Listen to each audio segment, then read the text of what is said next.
انجمن تاجران غلہ منڈی سکہ گروپ کے زیر اہتمام غلہ منڈی premier league season 2 cricket tournament کامیابی سے اختتام پذیر ہوا۔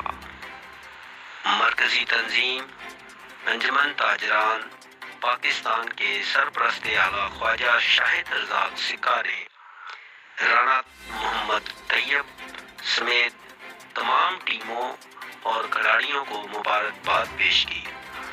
تقریب کے مہمان خصوصی سی پی او فیصل آباد کامران عادل تھے۔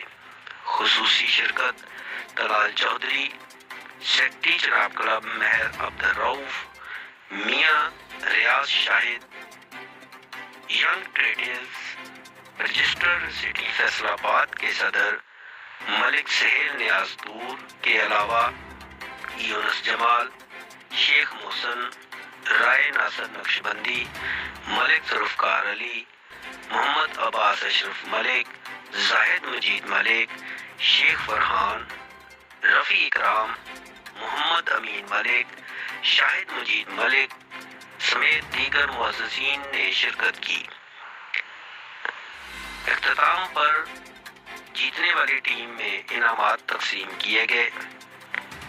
اول نمبر پر آنے والی ٹیم کو 5 لاکھ روپے، دوسرے نمبر پر آنے والی ٹیم کو 2.5 لاکھ روپے کے علاوہ بہترین کارکردگی دکھانے والوں کو خصوصی انعامات دیے گئے۔